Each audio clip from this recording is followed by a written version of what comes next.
Um, so welcome back to Corona classes. This is a supplementary addition to the Book of Ruth because what happened is yesterday I was reviewing the video that Brandon and I did together.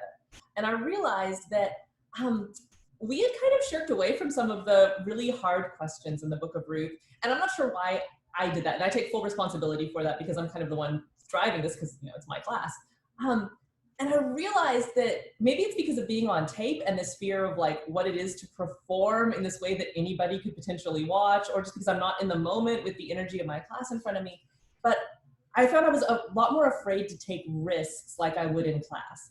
And so as Brandon and I were texting while I was editing the video, and we started to have this really interesting conversation around like Ruth's use of her body and what's going on there, and like, why am I so uncomfortable with that? I was like, okay, we just need to do a supplementary edition. I'm gonna try my hardest to not think about what it means that this is being recorded and actually let you guys in on the sort of process of revision that we go through as scholars and as thinkers that makes all of this actually fun. Because I think for students, a lot of times, you watch us in class and you hear us present this kind of prepackaged idea and reading, or we present 2 or 3 readings with our preferred ideas, but it feels like it's kind of set in stone. And the reality is what makes this whole scholarship thing fun is that it's not set in stone, and that all of those things that we go, I'm not so sure about that, that like keeps giving new life to these conversations. And that's where new ideas come up. And so I wanted you guys to kind of get in on this process of revising our ideas and also watching us wrestle with what we didn't get right yesterday,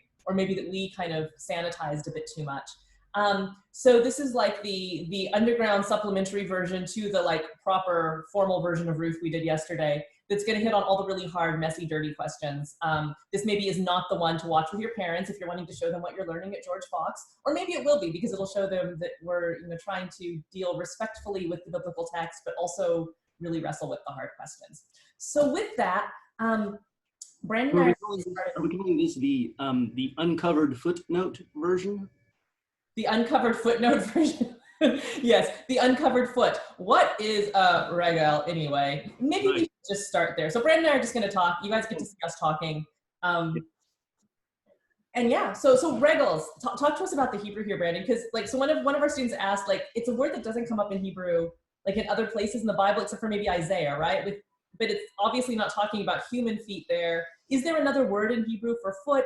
Why are people kind of like, maybe it's not really a foot that she's uncovering. What's going on with the Hebrew there?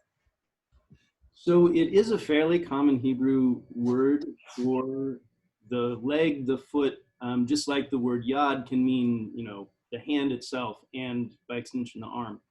But the plural, it's one of these things that has a dual as well as a general plural, because you have, most people have 2 feet. The creatures in Isaiah, they form one. They don't have separate feet. People have 2 hands often, and so those also come in as duals. But then the general plural form becomes, a way of often talking about groups of people, or making journeys, or marching, or making lots of steps. And a similar root actually refers to the spies, people who scout out the land. They are the regalim, or the regalim, excuse me, who go out, who go to check out the land and see what it's like. So I have a few dictionaries here, as biblical scholars often do. This is a 2-volume bound version of the Hebrew and Aramaic lexicon of the Old Testament by Kohler and Baumgartner. Volume 2 has the resh in it, and I guess we can just go ahead and look up the frequency of that, if that's what you want to do. Well, I guess what I'm wondering is, so it sounds like it's actually quite a common word. It's not an uncommon word. It's just that it isn't often used as a euphemism. It's not used as a euphemism. That's what your student is picking up on. So, but how do we know it's a euphemism? Like, why isn't it just his feet? Like, maybe she's just uncovering his feet. Why is there suspicion that's not what's happening? It's not explicit, and interpreters have different ways of reading this. Context suggests that this is a sexual encounter or a potential sexual encounter. So simply uncovering his feet could be, could be foreplay, or it could be, could be actually exposing him in more than just his feet. How much of his, since the word can mean leg, how much of his leg? Okay, right? So there's a sense that it could be an extension that so the sexual tension in this scene that even we kind of glossed over is really there in the interpreters. Yeah. I guess one of the things I keep wondering about is why we're so concerned with what Ruth does or doesn't do. I mean, it seems to me like these very questions are like an indication that of a sort of anxiety around policing Ruth's behavior, and like, what does it mean if she actually uncovers Boaz entirely? What does it mean if this is some sort of sexual encounter? Why are we so anxious about that as readers? And I think it goes back to this that we see Ruth using her body, perfuming herself and dressing herself. It's the, again, comfortable thing here for me as a woman reader is I see her using her body to get what she needs. And generally society is not kind to women who use their body to get what they need, even though society requires women to use their bodies to get what they need. And I was thinking about this as I was getting ready, even like to have this conversation with you. We were laughing about the anxiety of recording and realizing how much we are being viewed by other people. And so as a woman, I'm in there putting on makeup so that I look like people expect a woman to look when they see her on a screen. And then being like really self-conscious about the fact I'm doing that. And as I'm a relatively tall, relatively thin, somewhat attractive white woman. I certainly have been given things in my life because of the sort of body that I inhabit. And I know I've been definitely complicit in using that to my advantage at different points. And I've never felt completely comfortable with that.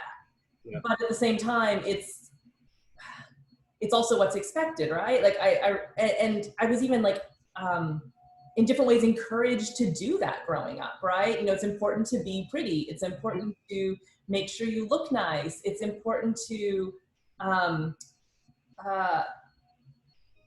conduct oneself in a certain way and it's not just like actions, and it's always this really fine line between like being modest because you're a Christian woman, but being attractive as well. Like it's not, it's a weird sort of modesty that comes up in Christian culture, right? That has to be both modest and appealing. And when we say appealing, what we mean is sexually attractive all at the same time.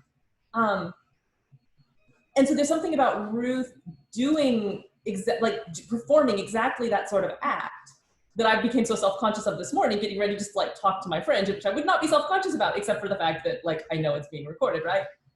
And if it's being recorded, people will be watching me and people will be judging me based on not just on what I say, but how I look. And so to feel that sort of like echo between the text and my own life and realizing that my own anxiety around the use of my body to get what I need, be that, a job, career advancement, whatever, like, but that's really uncomfortable. And so I think that maybe that's part of why we're so concerned with what Ruth does here, right? Because what she's doing, if she's just uncovering his feet and it's totally innocent, like it's easier to be like, well, see, she wasn't using her body to get what she wanted. But back to the, he's drunk. She's sneaking into his tent at night. She's asking him to cover her with his cloak. Right. And that is is quite possibly an allusion to Ezekiel 16, where God finds Israel and covers Israel with his cloak as a sort of part of a marriage ceremony, right? And then she turns out to be a harlot. So you get this whole, in the character of Israel in Ezekiel. So you get this, it's definitely got heavy sexual connotations to it in the illusion. So all that is to say, I think that's why I feel so anxious about this as a reader, and why it's so, maybe that's why we want to police Ruth's activity so much and figure out what she's doing, is because of this anxiety around, like, is she really like using her body to get what she wants? I don't know, that was a really long sort of like trying to unpack why it bugs me so much. So, this is one of the things I was thinking about as well, not just as we were, before we started recording. And I was also being like, oh yeah, what's my what's my appearance look like, and all those things too, which I know is different because of the differences in the way that our gender roles are, set certain set expectations on us. And we sort of talked a little bit about the sort of reversal of gender roles and gender expectations in that scene, especially with Ruth. And I'm thinking, especially in sort of like in between kind of two ways of interpreting this, right? One being Naomi has seen how Boaz responds to Ruth.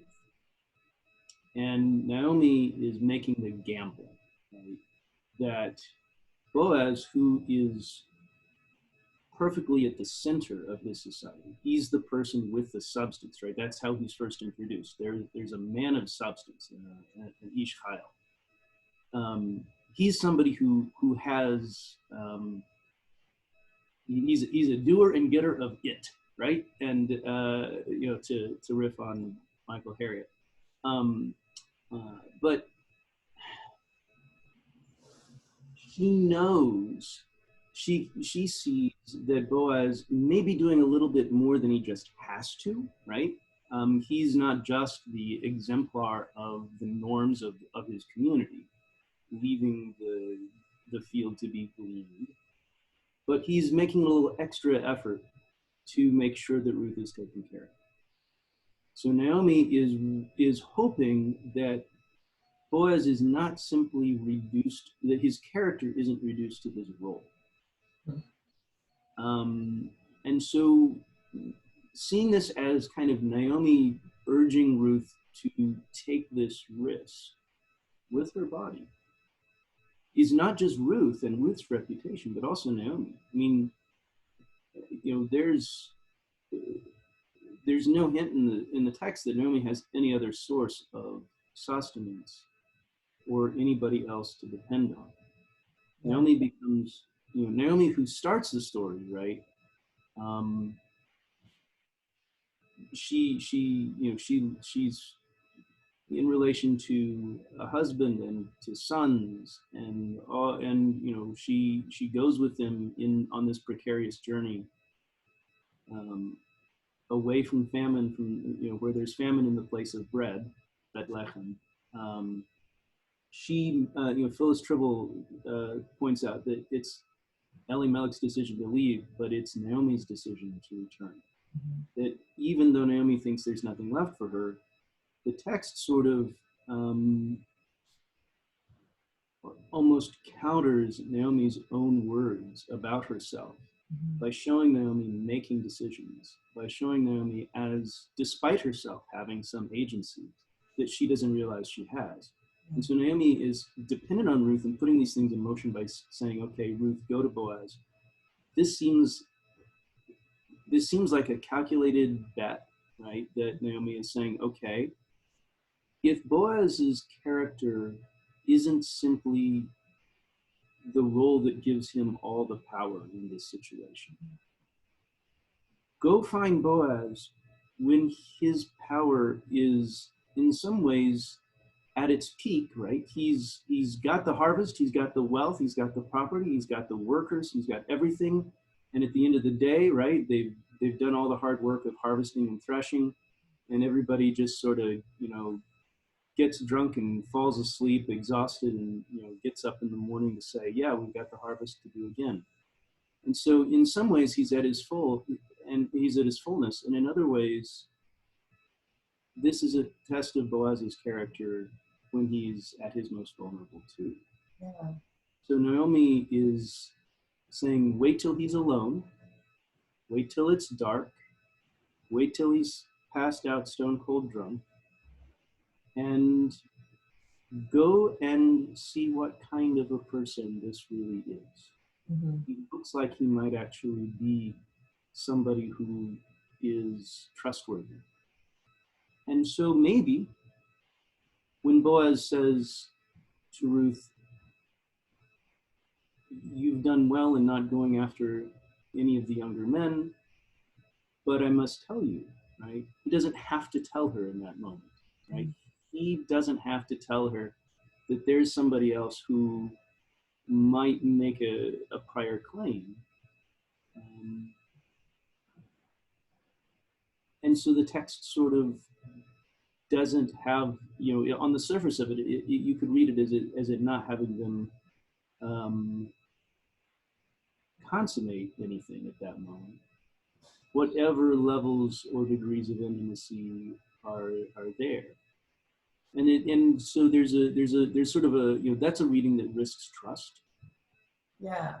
The other side of it is, well, yeah, maybe uncovering his feet is a euphemism, and maybe that's a, maybe it doesn't matter what kind of a sexual encounter. Maybe it is, maybe they do have intercourse, maybe they don't. But is spread the wing of your garment over also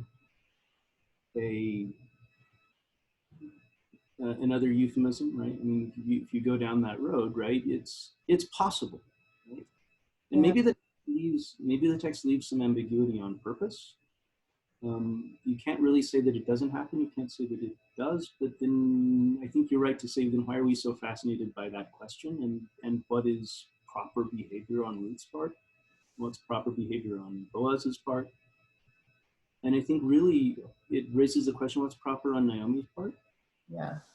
Because she's very much a part of whatever is going on the threshing floor.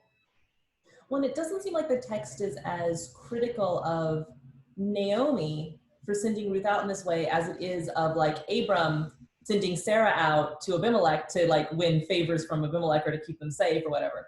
So I mean, it's a different sort of pimping, right? I mean, that Naomi is doing, it's more in the classic sort of mother preparing the daughter to catch a husband. I mean, it feels very Jane Austen in some ways, except for the drunkenness and middle of the night shenanigans. But the idea of, the mother kind of, a mother figure guiding the daughter toward securing a marriageable husband. I mean, this is a classic plot or a classic women's plot across certainly like Judeo-Christian culture. And I guess that's, maybe that's part of why I'm like, it kind of also bugs me, because I don't want it to be affirmed like this is the right way to do things. I don't want Ruth to have to use her body in that way. I don't like the fact that we even, and yeah, I guess like you made the comment about Boaz's character, like a test of Boaz's character. Mm-hmm. It's interesting to me that like even the way that like the students were wording the questions, and even the way that I kind of tend to approach it is like wanting to, like I said, to police or to kind of interrogate what Ruth is doing. And we don't ask, at least I don't find myself asking the same questions about Boaz. What is Boaz doing here? Like what, wait a minute, why does he, I mean, because why does he allow her to be there? I mean, he doesn't know to start with, but he doesn't send her away immediately. If they were to have sex and then he tells her after the fact, oh, by the way, there's somebody else with a closer claim than I have, that would seem really dodgy on his part. That would be really, I mean, it would really destroy a lot of the trust, right? Yeah. Well, I mean, he's taken advantage of the fact that she's there and available. And now that he's enjoyed her, okay, well, oh, by the way, I actually have a claim to you first, like somebody else. Right. So yeah, I think that it seems to me maybe that's part of, like, if we flip the question around and say, well, what's Boaz's appropriate response? It seems that if, no matter what Ruth has done up to that point, if Boaz is to take advantage of her in that situation, knowing full well that there's someone else with a better claim to her because of the patriarchal structures that they're meshed in, then he's actually like a really bad human being.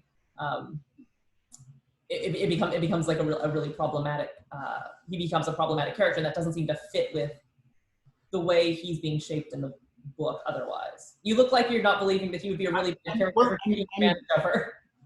So this is often what happens in our conversations, right? Is like, you'll start to say something and I'll be like, yes, I agree with that. And then my immediate,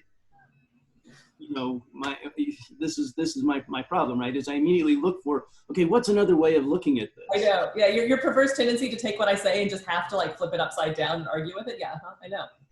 Go for it. comes from reading the rabbis, Rabbi so-and-so says this, Rabbi so-and-so says the opposite, and the other rabbis, they pick one, or they disagree with both of them, or they just ignore it and let the argument stand. Right, no, I mean, that is the fun thing, right? We do want to flip it around, but I want to hear your defense of why Boaz would not be an awful human being for taking advantage of Ruth, knowing full well she is there out of a sort of desperation. Don't put me in that corner. I'm not defending. Okay, so are you going to flip around? What I was wondering was, you and I agree with what you were saying. Mm-hmm. Does the text, right? I mean, part of our discomfort with text and with the situation that it places these characters in is that this is a world in which fish need bicycles. Sorry? Right? It's a world in which fish need bicycles, right? Okay. Is that Gloria Steinem's quote, right? That a woman needs a man like a fish needs a bicycle. Right?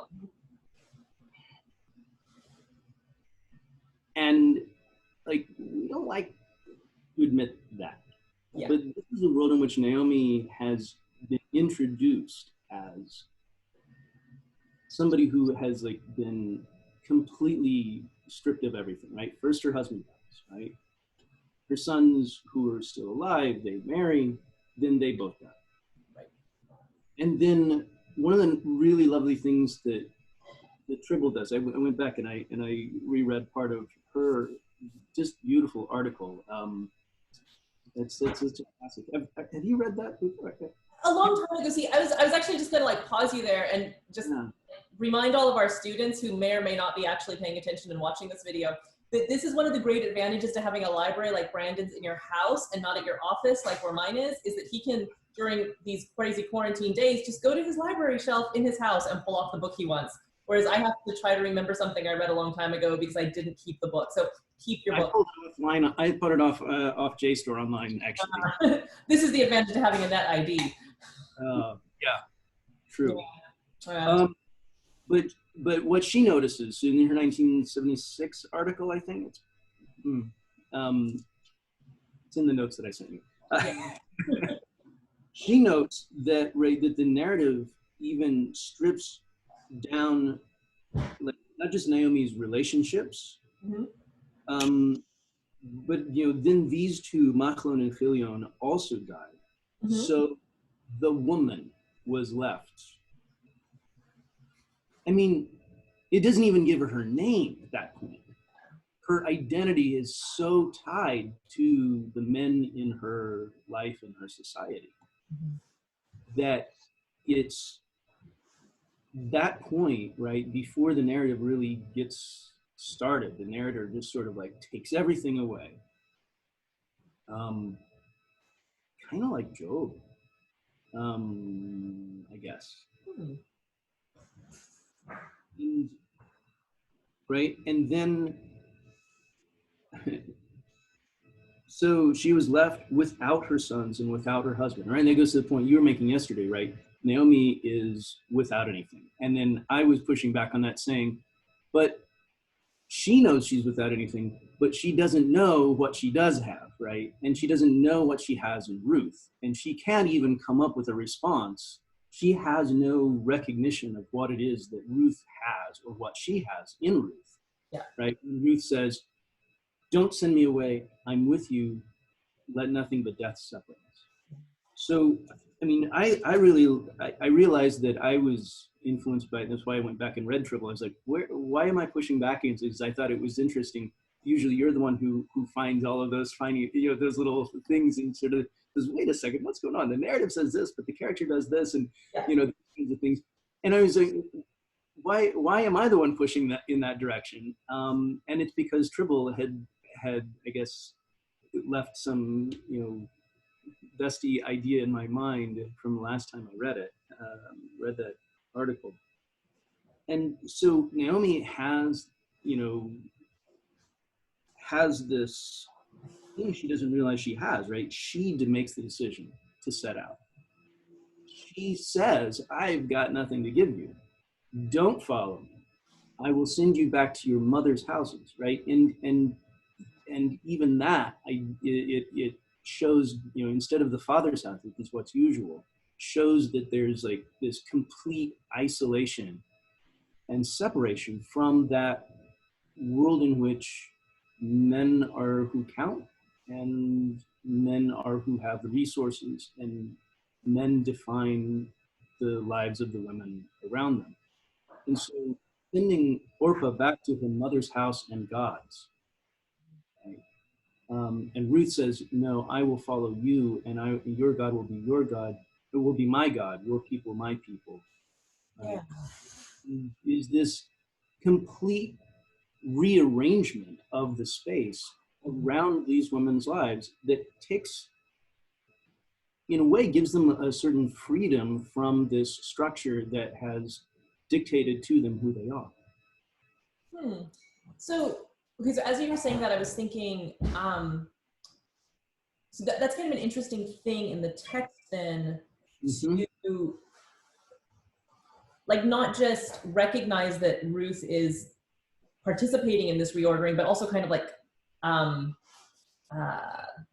quite instigating it, because Naomi's already said to send her back to her mother's house, but that in Ruth's decision to stick with Naomi, there's this sort of almost like a matriarchal rearrangement happening that seems to be affirmed by the way that the text plays out in terms of the narrative arc, right? Like that was proves to be the right choice, to not participate in the patriarchal structures and to go back to where you'd have the most security, but rather to stick with the women. Right. Like, there's like like the women sticking together becomes a source of power for them that the text affirms because it works out. So, but they still have to go get a man. Yes, but it's not then Ruth going to get a man for herself. She's going to get a man for Naomi, right? Boaz is the redeemer of the property that Elimelech had to sell because of the he had to leave. So she's doing this as an act of devotion, not to Boaz, but as an act of devotion to Naomi. Whereas Naomi is sending her as an act of devotion to Ruth, right? Because she realizes she now has the opportunity, her position, to encourage a place of security for her daughter-in-law. So it's the women, so in some ways it's the women in community seeking the welfare of the community of women by demanding that the patriarchal structure do what it's supposed to do and provide for them. Is kind of the narrative dynamic or the relational dynamics that start to emerge. Because there's a recognition, I mean, one of the things that can be really frustrating, I know for a lot of women readers, is that sometimes the text isn't more like oppositional to some of the oppressive patriarchal structures that are in place in the ancient world and that obviously continue today. Sometimes I find that really freeing though, because it's like there isn't this huge burden of like, and you have to go out and fix the patriarchy. It's like, no, actually, you're not going to be able to do that by yourself. So that's not an expectation placed on us. But there does seem to be then this idea of if the women stick together and are doing this for the good of each other, it's not about Ruth securing access to a man so that she can become a rich woman. It's about the women, out of their devotion to each other, demanding that the men, Boaz and this other kinsman redeemer they didn't even know was supposed to be there but should be, they do what they're supposed to do. So like knowing, because you're on the outside of that structure that privileges the men in the society, like means in some ways that they have to kind of make up their own rules, right? Or that they actually have their own rules in relation to. Right. Because you can't play by dominant rules because you'll never win. Right. But then you force them to use their own rules for you to get what you want. Right. You only do that in the community of women. You can't do that as an individual woman. It can only be as this sort of radical break of I'm actually going to stick with the women that we can work together to make the patriarchal structures, to use their rules to do what they ought to do to support us, to get us what we need and want. So saying that it requires the cooperation and support and community and devotion, are you intentionally trying to point us into chesed again? Because that's chesed. I but I wish I had, because that would have been smart. No, I was thinking more in terms of like the Me Too movement and seeing the way that individual women, I mean, obviously men have been taking advantage of women in all sorts of horrible ways for a very, very, very long time, but that there's something that when women were willing to come together and as a community use the legal structures that are in place because of patriarchal systems, but actually like demand that those work for them as a community, you potentially maybe start to see a tiny bit of change. I mean, let's face it, you know, there's a lot to be done, but Harvey Weinstein was convicted at least, which, you know, 10 years ago would have been an impossible sort of thing to imagine, I think, in a lot of ways. So, I mean, but even in seeing that, you know, there's all sorts of other, obviously, people who you have very horrible track records in regards to their treatment of women and still manage to occupy national and international platforms. So I don't want to oversell or overplay the success of women working together for the good of women. But that said, that's what I was thinking of more, was the kind of that it only happens though when you're willing to, when the women are willing to stick together, or people on the margins generally are willing to stick together, not kind of separate from their marginalized position, but occupy that as a community and then push back against the structures of power. But it is interesting because she does have to like distance herself from the Moabite community to do that. So she has to like pick which identity she's going to Right. be committed to. So I mean, you're right. Like Boaz is not necessarily an ally in taking down the patriarchy, but he's an ally in the sense of, I mean, this is a story that very much reaffirms it, right? The whole point of the story at the end, you know, after it, you know, kills off its male characters at the beginning, at the end it says, oh, by the way, this is how we get to, you know, the Davidic dynasty, right? This is how we get to, you know, the patriarchy par excellence in ancient Israel. It reaffirms those kinds of things in ways that may be unsettling and disturbing, but Yeah. in some ways I think it's like what you're saying. It's kind of like, you know, the realism of saying these are the things that we can change and these are the things that we can't, and we don't let the things that we can't change, that are the forces that might deprive us and might drive us into competition with each other, because it says, okay, these are the resources, this is who allocates them, this is who has access, and this is who are the gatekeepers to access. And so you line up and you get yours, but you have to leave that person out, right? And so not letting those kinds of things, whether it's patriarchy, whether it's whiteness, or whether it's, you know, an immigration system, or whether it's any of those things, not letting any of those things really force us apart from each other, right? That you know, those systems in and of themselves, while they do produce difference and often utilize difference to produce harm, are also articulations of a kind of order, Yeah. and are a kind of way of organizing society for good and for life. But it has its problems, and it has its gaps, and it has its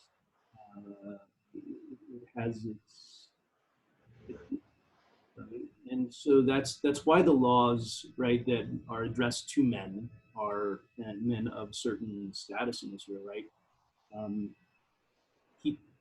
Keep that refrain, right? You must care for those who have no father, who have no husband, who have no male ancestry to inherit wealth or food or anything from, or secure, you know, to secure yourself. So I think there's a sort of an acknowledgement in that, in the legal system, right, that, you know, sort of put Boaz at the center and Ruth and Naomi at the margins. Yeah. But it requires both of them then sort of recognizing that the system gives them certain roles, but then they have to act in chesed and that each of them within their role, acting in chesed, is what actually brings about some kind of a redemptive use of, hopefully a redemptive horizon for the text. Is that too hopeful, naive? I mean, yeah, I think so. I see you nodding reluctantly. That's, I think, your version of my, like, let's flip this around and see. Like, perversely overturn everything you've just said. Well, yeah, because like, where I get really dissatisfied with that is it's like, but you see, if they can just like, so this is the classic work of the marriage plot, like in Victorian England, but I think it's probably true. I'm sure it's true of ancient marriage plots too. Like one of the things that the marriage plot does is it takes two disparate groups, be it the Scots and the English, or the rich and the poor, or the Moabite and the Israelite, and by marrying them, it forms a sort of narrative reconciliation where we see these different groups are now unified in love, in charity, in chesed, in and hope for the future is produced, right? And that's it's a way of marking narratively that this is good. And then the birth of offspring is like proof that it's good, because that's the most obvious and literal way to show a life-giving or generative union is that there's kids produced, right? So that's why at the end of Jane Eyre, it's so important that she and Rochester have a baby. It's, well, partly to prove that he wasn't like terribly injured in the fire, but also to prove that this marriage between both male and female in that case, because it's such a gender politics sort of novel, but also between the wealthy and the middle class can produce a fruitful sort of way forward for England, right? I'm just use a classic sort of novel. Same thing with Jane Austen's Pride and Prejudice, right? Like we're only talking about like unifying the upper class and the middle class because that's, it takes Disraeli really before we start thinking about working class and upper class. But that there can be union between the high aristocracy and the gentry, and they can produce a fruitful union, and again between male and female, that there can be a sort of union in that. Okay. So we certainly see that working here, but I think that the dissatisfaction with that is that it always ends up reinforcing the status quo or reinforcing the social order, to say the problem isn't actually the patriarchy, the problem is the abuse of patriarchy, or the problem isn't really paternalism or colonialism, the problem is the abuse of paternalism or colonialism. And there's a part of me that goes, no, I think the problem might actually be patriarchy or colonialism. Yeah. The other side of it is, well, what does order look like in a radically egalitarian sort of context, which I think is very much a contemporary modern question, not a question that the Book of Ruth is asking, because that's outside the kind of purview of the worldview of Ruth's right. kind of textual world. But still, like it's also the Bible, right? And so for people like me and people like a lot of my students who are coming from a position of that there's something deeply true and authoritative in this text, what does it mean when the text seems to reinforce a sort of patriarchal structure that's really not only just difficult for women at times, but can be actually deeply violent and destructive toward women. And to simply say, well, a good version of this is the answer feels like it's missing something. Right.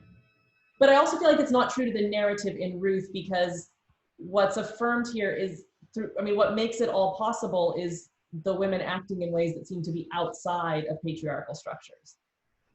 So it doesn't seem like a return or a reset of the patriarchy is even true to the narrative. It seems like the narrative is kind of subtly saying, but there's a different sort of power at work, or a different sort of relational dynamic at work that's actually better. And it's true in this moment of equalization maybe between the two. I don't know, it's just, yeah, I'm having a hard time with the reinstitution. Okay, I don't know. Fair. No, that's good. I'm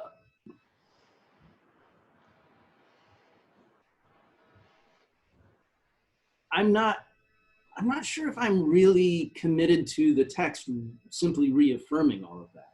Okay. I guess what I'm trying to say is, like, what do you do with a story that starts with Elimelech and Mahlon and Chilion just killed off, and they're off in Moab, and this is not a text that this isn't a story that's being told in isolation. This is a story that's told to people who know that Moabites are the people that you're not supposed to, or that some people in Judah say you're not supposed to make friends with, let alone make a marriage with. Right. And the text seems to push back on that law, right? Because ultimately, what does that law, what does that law mean in a patrilineal society, right? That law means that inheritance of Israelite males will not be disinherited by Moabite males.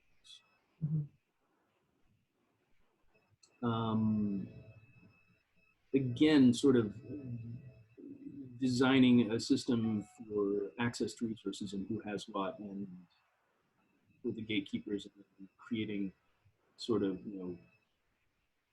who has this and who doesn't have that, and creating sort of competition in between Israelites as a sort of patrilineal tribal clan family system, and Moabites as imagined as an analogous system. I'm not sure that that the text only reaffirms that, if it even is reaffirming that, right? But I think that the text is saying, I think you're right? The women are making are finding some way of working that doesn't work according to those sort of patriarchal rules.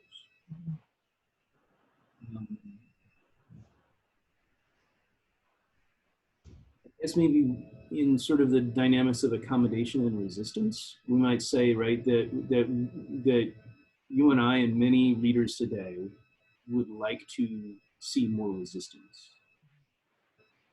And yet, the text seems to accommodate that while also doing its own thing. Sorry, while also doing its what? While also doing its own thing, right? While Ruth and Naomi are also doing their own thing. And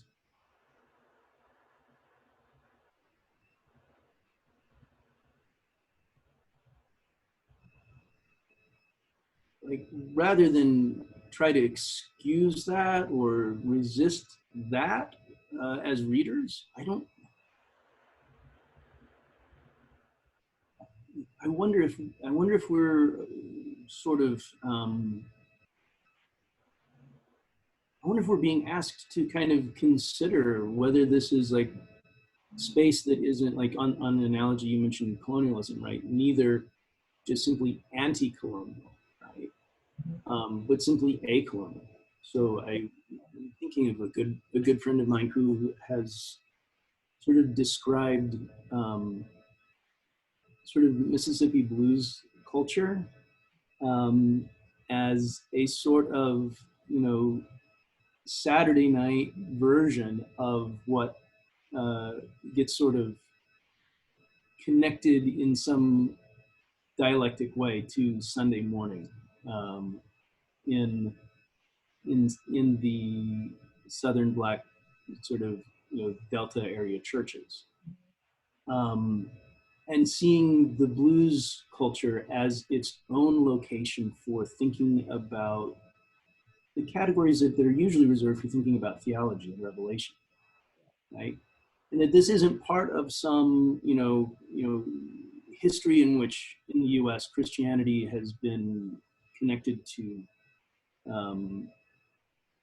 colonization and whiteness and empire and slaveholding. And so the sort of tensions within which Christianity is received in Sunday morning and the Black churches that are part of that landscape that he's talking about, sort of the cultural landscape.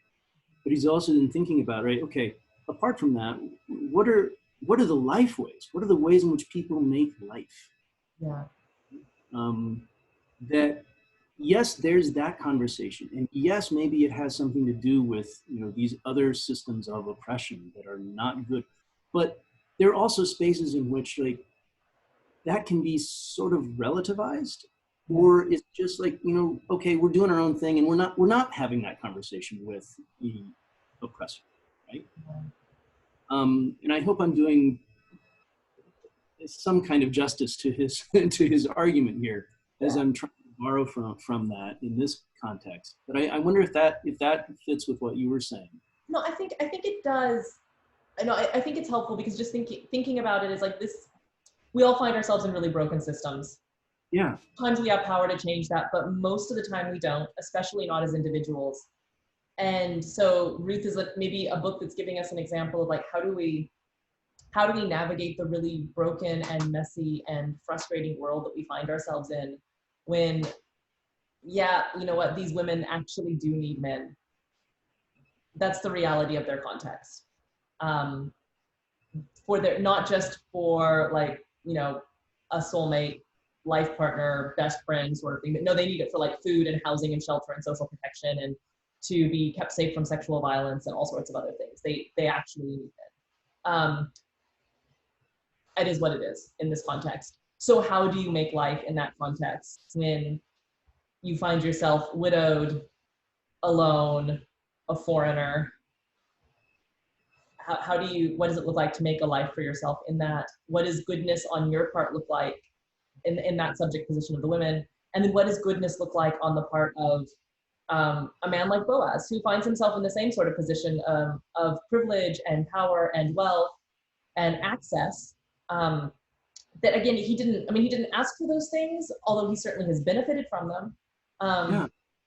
And honestly, for Boaz to simply step away from all that and go, wow, I feel like I'm just made dirty by the system that has privileged me so much, I'm gonna go like live on the margins, actually would do Naomi and Ruth no good at all. So right. how do you use your power well when you find yourself in a position of privilege? Well, and then back to that earlier point that I think Tribble helps us see is that despite her being labeled as lacking anything by the sort of norms of that patriarchal system, Naomi herself actually does have power and agency. And kind of ironically, in having to be entirely dependent on Ruth, who is even more marginalized than Naomi because she's a foreigner, she's not coming home. That Naomi actually does, in a way, find that there is a place in which she does exercise some privilege, right? And I think that's an important thing to take away, and maybe why yesterday I was so anxious, right, about the idea that Naomi is bereft, right? That's one narrative about Naomi, but the other, so the tension with that, right, is that even in the state where she seems not to have anything, right? Each of us, no matter how marginalized we are or how privileged we are, we each have something that in certain contexts we exercise a certain privilege and have a certain, you know, amount of agency. And even when it's just a tiny little amount, right? That is faithfulness. That's chesed. That's right. If you show chesed in a little bit, right? How much more will you be given? Is Yeah. the sort of No, absolutely. And so yeah, no, and your point is well made that Naomi, although she calls herself Mara, you know, lacking, bereft, indeed, that she does have something in Ruth. She does have agency that she doesn't recognize. I think that is a really important point to take away. And perhaps then it's also important because you can very easily, I think, swing that then the other way to what would also feel like a false reading of saying, see, just because you're on the margins, look at all that you do have, quit complaining. You know, that sort of, look at all the wealth that's there.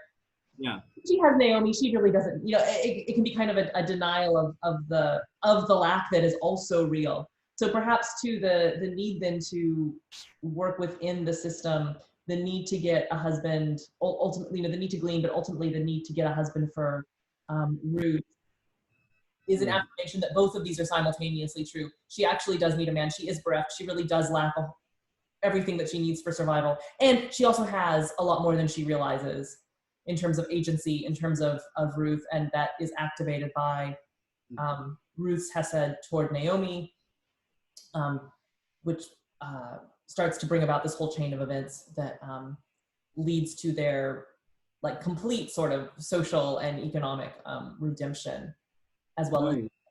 Because I think that's why where I get uncomfortable with the trivial argument. Like I completely agree with it, and yet I can very easily imagine how that is twisted into a.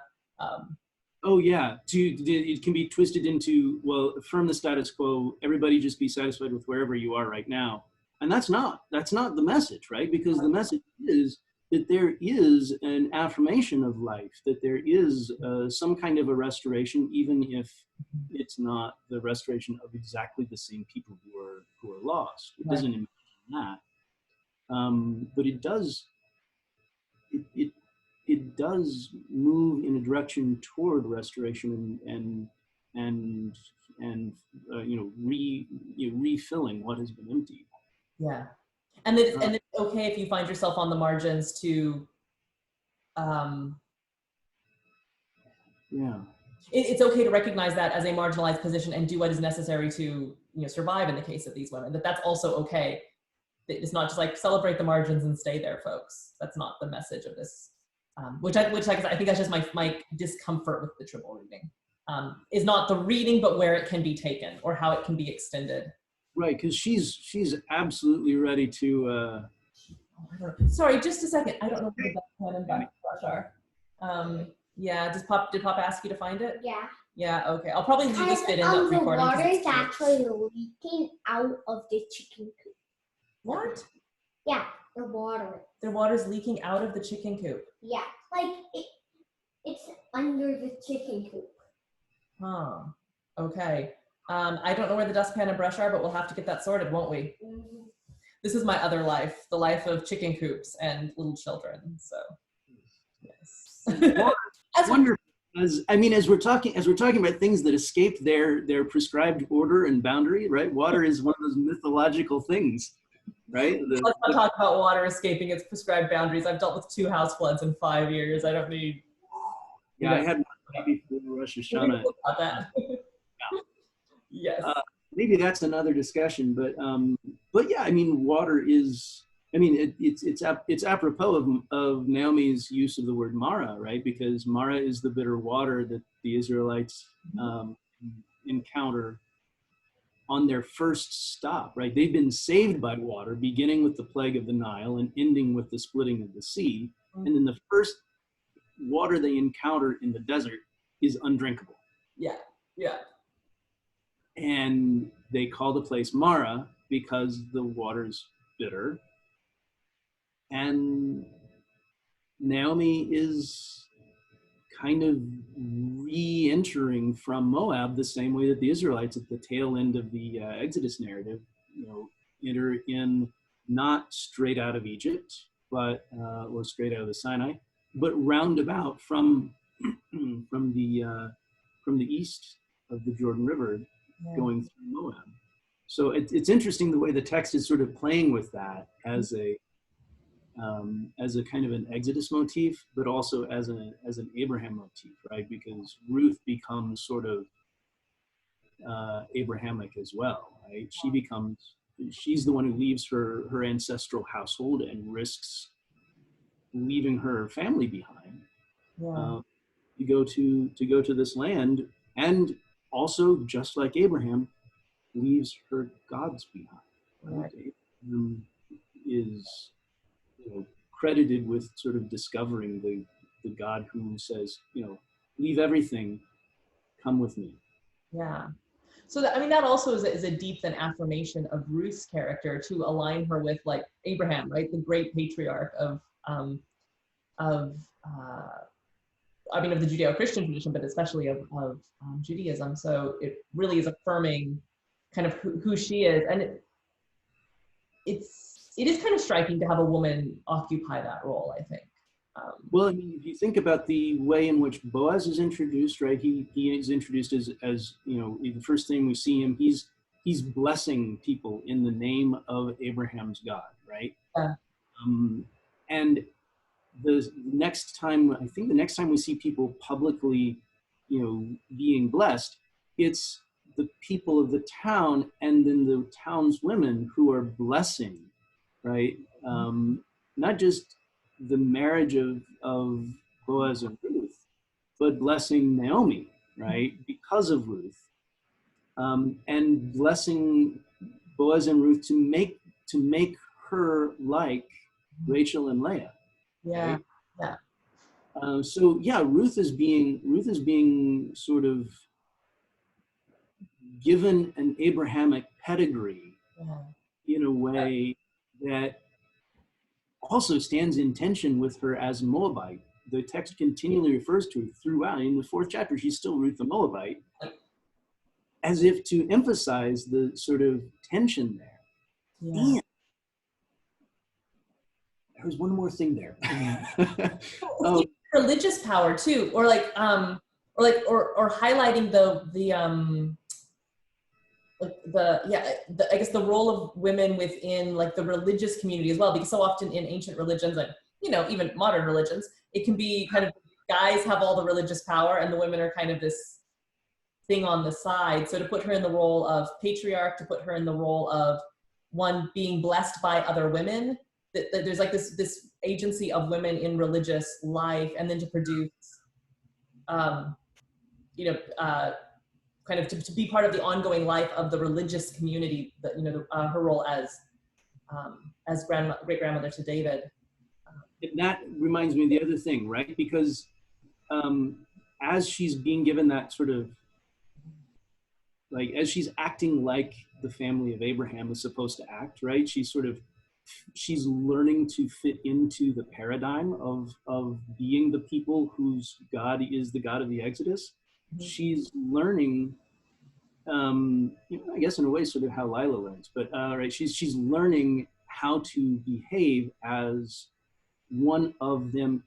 At the same time, she's always the Moabite, right? And that sort of tension uses, right, that patriarchal narrative and the patriarchal system. Again, it's a way of using the patriarchal system to do something else. Not necessarily to subvert it or undermine it or take it down, nor to completely affirm it or leave it, completely the only right answer, but to treat it. All of a sudden, I'm thinking of Tom Bombadil in The Ring of Power, right? To treat it as this thing that is really powerful in a way that can be very destructive, and yet maybe there's somebody who can handle this in a way that they're not ruined by it. Right. And they can't get ruined by it. Yeah. Okay. I think I'm increasingly happy with this reading, although I still can't get over the slight discomfort of Ruth. Just the way in which, that she has to use her body. I think I'm still, which was back in the very beginning of our conversation, I still find that problematic, but I think what we basically have to just, at some level, it's like, yes, that's just the reality that she finds herself in, that Naomi finds herself in. I do like it being a test of Boaz's character, though, and that maybe our attention on Ruth's actions, or maybe in this case, the wrong set of questions to be asking. It doesn't matter what she was wearing, or, she was doing what she was doing what she needed to do. She was out there. Boaz is the one that has the power to act righteously toward her or not act righteously toward her. Right. Because she has no power. Maybe as an extension of using all these allusions to the earlier narratives, Boaz as an Ephrathite, as a Bethlehemite, right? We get all of that genealogy tied back to whom? Peretz, right? Peretz, who's the elder twin born to Judah and Tamar, right? So maybe she is showing her place specifically within the family of Peretz by doing the kind of thing that Tamar would do, right? These, you know, these resourceful women who are also denied, right? Ways that make their resourcefulness maybe not always apparent. Right, right. And then back to that story, although commentators like to focus on whether Tamar, on what Tamar does, the story is clearly about Judah's unrighteous response toward Tamar throughout the whole thing. Right, right. And his fear, and how that fear of losing another son actually breaks him in a way that he's able to then kind of understand what his father had gone through because of Joseph. And we covered all this in class with those sorts of narrative dynamics of why that intercedes in the Joseph narrative, or is kind of an interlude. But similarly, then the question here is like Boaz, like what is the righteous response from Boaz? Well, because he's taken unawares, because he's taken in this moment of his own bodily vulnerability. He's not in a house. He's not in the city behind a gate. He is not in his own right mind. He doesn't even recognize who this is. Who is this, right? This person we know he's paid attention to, right? He's the person who initiates the, the sort of taking care of Ruth. He notices this woman gleaning. Who is that, right? Right. We know that he's taken an interest in her. He continues to take an interest. He continues to make sure she has extra grain. She's taking care of the workers.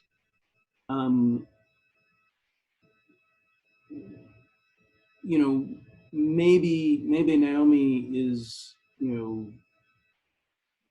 recognizing that he's sending signals, right? Or something like. But yeah, I don't know. No, I think so. It's that moment. He is not in his house. He's drunk. It's dark. He doesn't know who she is.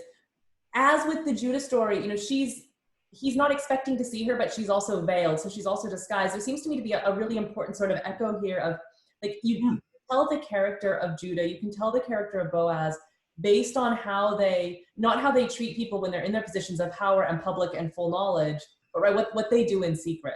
What they do when they don't know anyone's watching, when they don't even know who the person is. It would be super easy for Boaz to take advantage of Ruth in that moment and then just send her away. It would be super, as Judah does, right? Super easy to just, oh, this is a temple prostitute. Right, so there's this, how do the men respond to these women when they don't know they're the daughter-in-law, or they don't know that they're a relative who they have some sort of requirement to redeem? There's something in that, that's when we see their character. And so Boaz is almost like an undoing of Judah, right? Like a getting it right where Judah got it wrong. Right. Though at the moment when Judah's weakness is exposed, right? Hey, do you recognize whose things these are, right? He does finally get it right. And it's that which within the larger context of the Joseph novella allows him to realize, oh, I've been acting out of a fear of scarcity from what I have, right? I'm afraid of losing a third son, right? And therefore an heir, and therefore my position and status and all the rest of that, right? All the stuff I have, I'm afraid of losing. And he's been acting out of that fear the whole time. And so it's that moment when he's exposed that he then turns and says, she's been more righteous than I. Right. And that then switches around and allows Judah then to offer himself as surety for Benjamin in the Joseph story, right? And that redeems the family, right? That feeds the family from famine, escaping from famine in the land as well. So I think a lot of those echoes, right, are being picked up here. Yeah.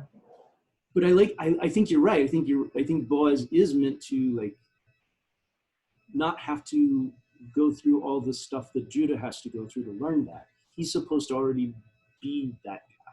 Yeah. Which brings us then to where we ended the conversation yesterday, talking about who are these people who are so good, right? This is what goodness looks like. This is what Hesed looks like.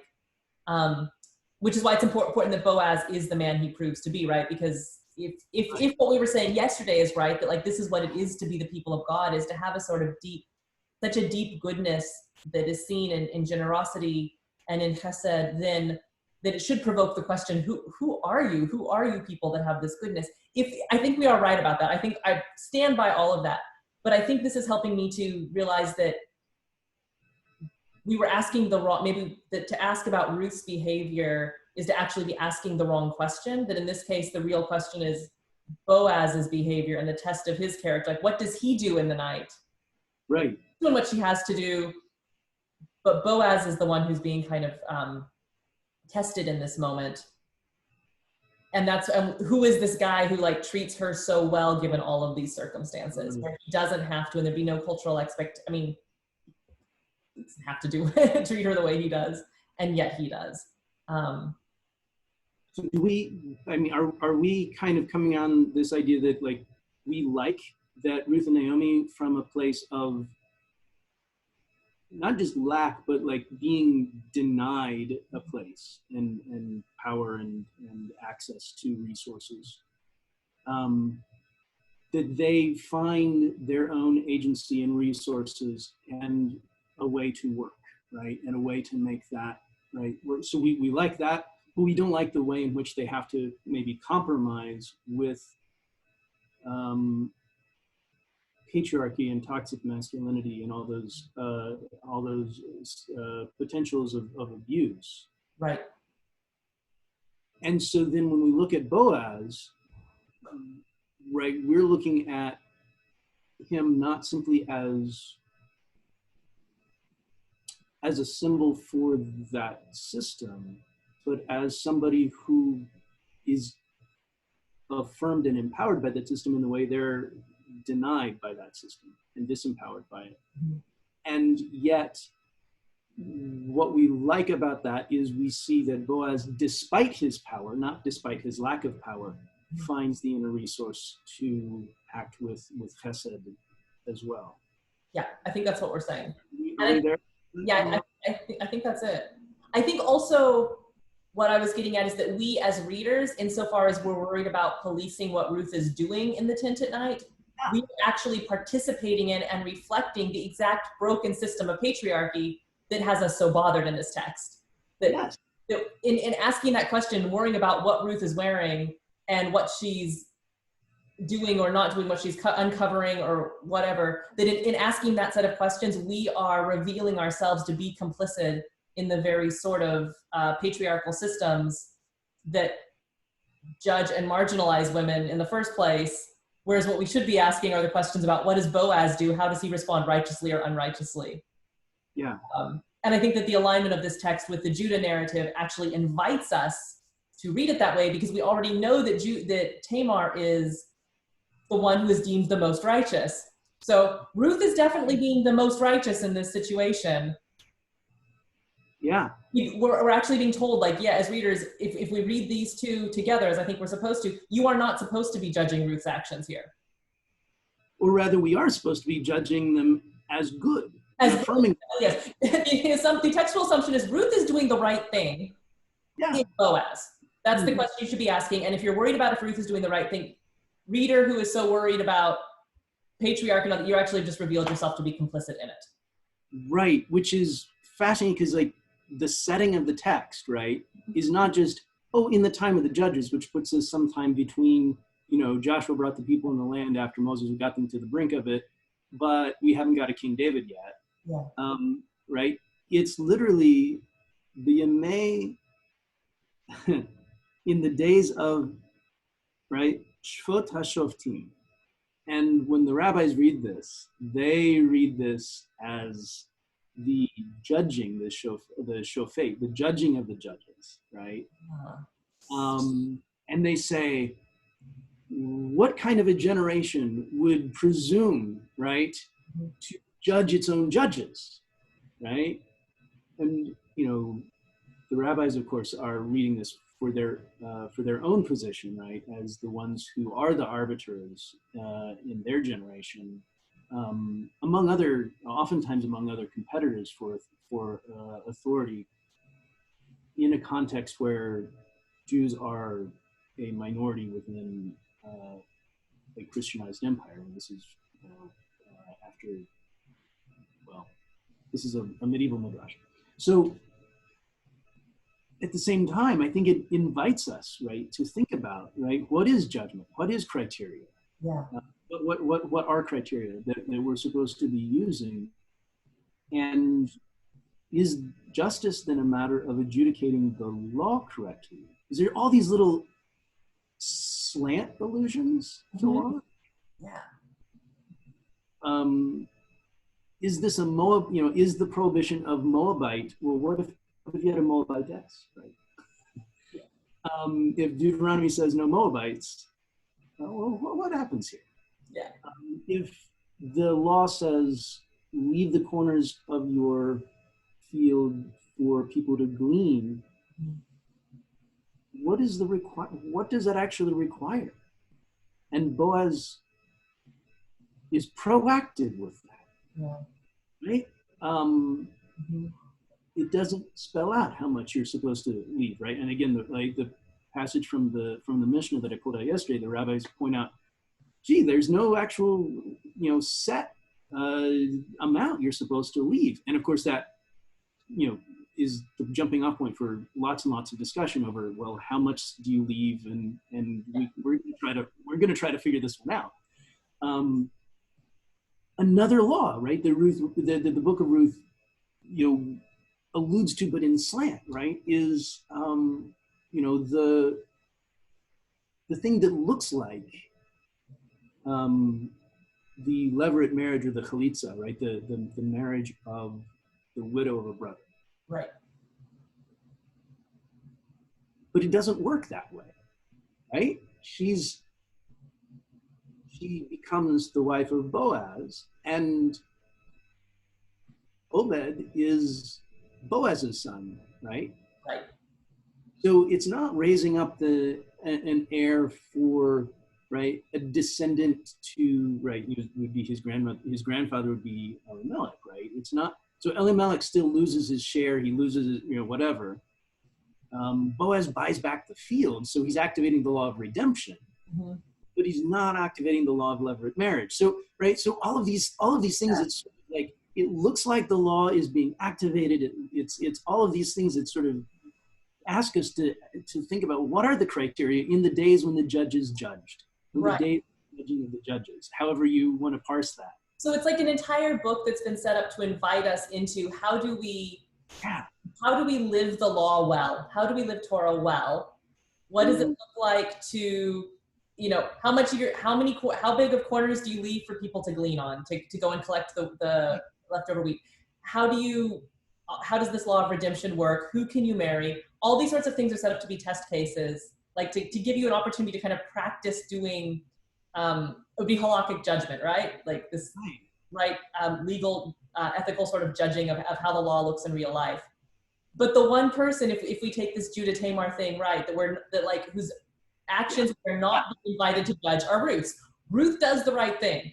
Yes. No matter how sketchy it may look to modern Christian college behavioral laws, Ruth does the right thing. She's like Tamar. She's not on. She is the one person that the text is not inviting us to judge, which is actually really cool because, of course, she's the one we all want to jump in and start judging. She's like but she's like I don't know, like a plumb line, right? Of like, she's doing the right thing. Yeah. She's the one who activates everything else. She's the one that you're not supposed to judge. Which then makes it feel like a really actually kind of beautifully, playfully redemptive sort of text. I'm happy with that. I'm glad you're happy with it, because now I'm wondering to pull it apart. Well, let's just take the time here. What time is it? Yeah, I've got 2:25 on 25. We've probably been going way longer than we need to, and I don't want to edit any more of this out. And I'm happy with that ending. But okay, so just one quick attempt at pulling it apart, and then I'm going to summarize this, and we're going to at least stop for the sake of my students and my leaking chicken coop.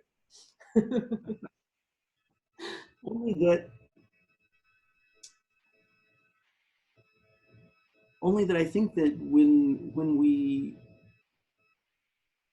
I I'm not sure that we really are. Like, okay, maybe this is where the modern societal gender roles have cut between our perspectives on this. I don't see this as a text that really wants us to like worry about Ruth's propriety or her behavior, right? I agree completely. I don't think the text wants us to worry about Ruth's behavior. What I'm saying is I think there's a tendency in modern readers to want to judge Ruth's propriety. Right. Well, and it wasn't. That's like the one thing the text is not actually inviting. It wasn't written for North American Sunday school. No. It was for somebody who really needed to think about, as you're saying, what does really living according to the terms of the covenant look like? What does really getting the Torah right? What does really being the people of Israel look like? You know, maybe, just maybe, it looks like Ruth the Moabite, Ruth the Moabite, Ruth the Moabite. She's the one who's right. Yeah. Well, I know, and that's exactly what I'm saying, is that when we bring it into a modern North American Sunday school or a modern North American Christian college, the desire is to, I think, judge Ruth's actions. Oh, absolutely, yeah. But that's what I think we're saying the same thing, that the text is not asking us to do that. The example of what we're supposed to be. Yeah. And everyone else are the spaces for ethical judgment, the judging of the judges. While at the same time, walking all those, you know, that's a very, very thin line, right? That she has, that she walks, right? And yes, absolutely. And does, right, play with all of those tropes that are part of those patriarchal gender roles. And so, yeah, absolutely, right? She's, I think it's not wrong, right, for us to have all of these expectations flood in, right? Whether they're the legal illusions or whether they're the literary tropes, right? The the question of whether she's,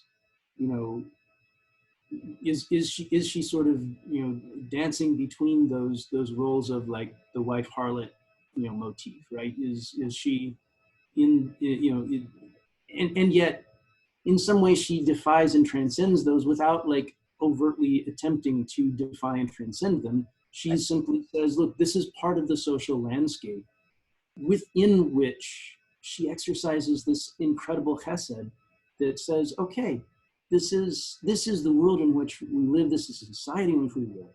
Yeah. What does it look like to live it well? Right. Right.